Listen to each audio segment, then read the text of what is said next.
up, guys? Welcome back to True Sports with MK. I'm your host, yours truly, MK, and we are back with another episode. How are you guys feeling today? I hope you guys are doing well, just like I am. I also hope you guys tuned into last week's episode where we talked about the Denver Nuggets becoming the NBA champions and getting that championship ring, ending the NBA season off right. You feel me? And I told you guys this week we're going to be talking about Ja Morant finally getting his punishment for having that gun in that video on Instagram back in May. So let's go ahead and get right into it. So this Friday, the NBA suspended Ja Morant for 25 games at the start of the 2023-2024 NBA season, because of his misconduct with having a firearm on live Instagram. You feel me? So we know I talked about in our last couple episodes, we did discuss Ja Morant and the gun surfacing on the internet with him being on live on Instagram in a car with his friend. So now the NBA finally decided to let us know what the punishment will be for that. They wanted to hold off because they didn't want to deter anybody's attention from the NBA finals and playoffs. So they hold off until we finally got the finals over with and let us know this Friday that he will be suspended. Now, we know that they suspended him back in March when the first incident happened with the gun, with him being in a club with a handgun, also being intoxicated. They suspended him for 8 games for that same incident, which everyone thought, he learned his lesson from that point on. But it doesn't look like that happened. He had a whole conversation with Adam Silver, letting him know that, I'm gonna do better, X, Y, and Z. And then come around a couple months later, you're on live again with another firearm. Now, Adam Silver did have something to say about this right when this stuff surfaced back around that he was on live with a gun. He stated that Ja Morant's decision to once again hold a firearm on social media is alarming and disconcerting, given his similar conduct in March, for which he was already suspended 8 games. Now, looking at it, everyone is worried that by Ja Morant's actions, it can affect the younger audience as well as the younger people. Seeing someone that you look up to, idolize, and would love to be one day as our young athletes are coming up, they look at Ja Morant as a powerful person who they want to be. And if they see you toting around a gun, like I stated in that last episode, they're going to feel like that's cool and that they could do that as well. And we all know it's not cool, and it's not something that we need to be doing, as well as everything that's going on in the world. It's just not there. Now, also with the suspension, it will come with conditions for his return, the league also stated. They said prior to his return, he will have to be required to formulate and fulfill a program with the league that directly addresses the circumstances that led him to repeat this destructive behavior.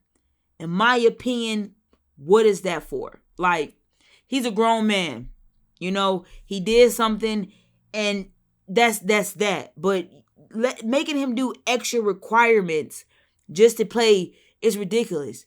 I feel like y'all already suspending him for 25 games with no pay. It's not like he's still getting paid and he's still getting money. No, he's not getting no money while he's suspended for 25 games.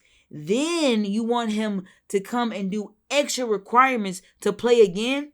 If I'm suspended 25 games, let me be that and let me get back on the court and get back to getting my money. And Morant, he will be ineligible to participate in any public league or team activities, including preseason games during this suspension, as well as he's making around $33.5 million this season. Now with him being suspended for 25 games, he's losing over $300,000 per game, which rounds up to approximately $7.5 million that he's losing out on these 25 game suspension. And you guys still want him to do extra stuff. I feel like that's doing too much. I really feel like y'all asking for a lot from me. And Ja Morant made a statement. I'm going to post it on a video as well. You guys can briefly read that statement. But I feel like it's an apology that he had to do. Do I feel like Ja Morant is really sorry?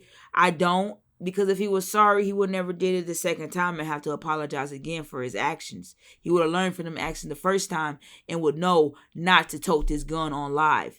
As well as, I hate to bring his friends involved or say that, oh, it's his friend's fault, because he's a grown man. He makes his own decisions. He can do what he wants.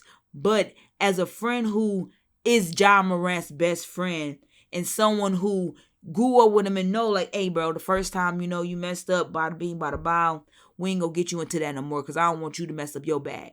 You feel me? What you have in your bag, that helps me be able to get my bag. So I'm gonna make sure your bag stays secured. That's, I feel like, is what a real friend is gonna do.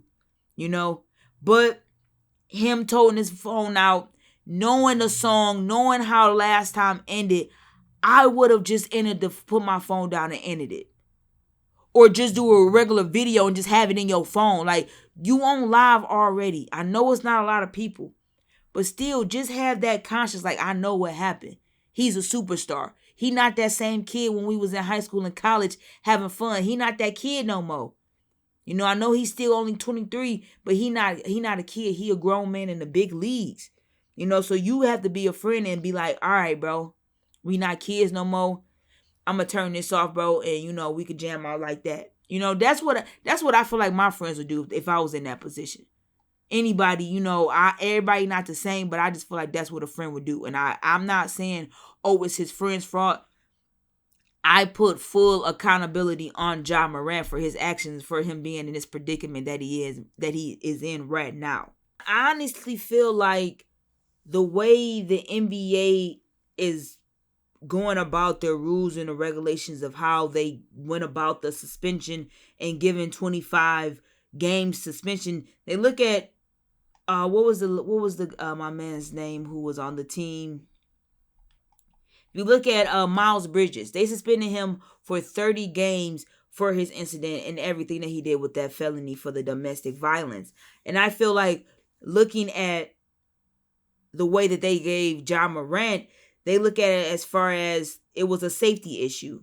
Not a legal one, but it was a safety issue, which is why they have 25 games.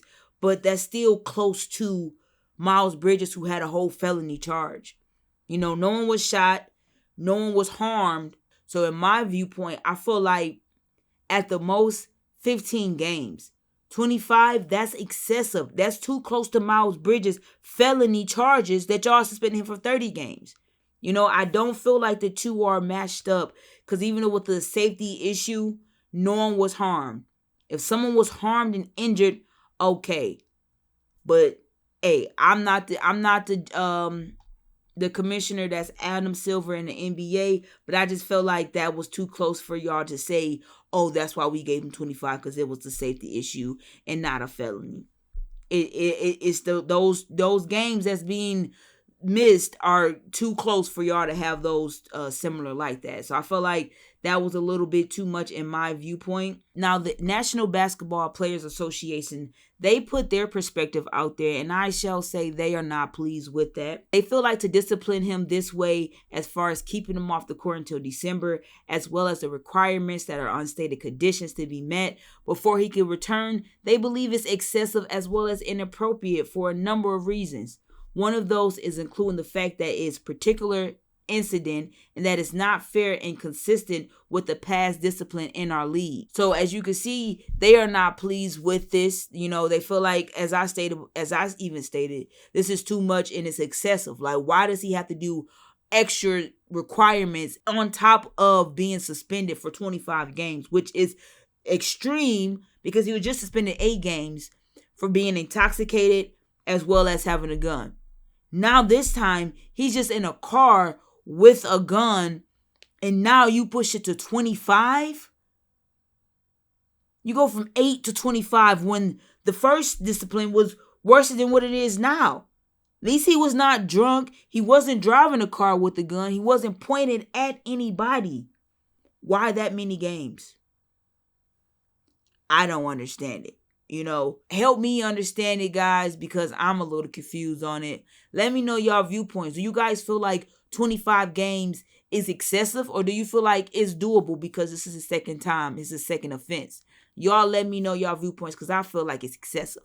Have a debate with me, and we can go back and forth, because I like that type of stuff. You feel me? So y'all make sure y'all give this episode a thumbs up. Please like, comment, and subscribe to the podcast on YouTube. We're on that road to 100 500 subscribers. And if you guys can get me to 500 subscribers, I will be ecstatic. I promise you I will. But I'm your host, yours truly, MK, and I'll be back with y'all in the next episode. So y'all stay tuned and I'll see y'all soon.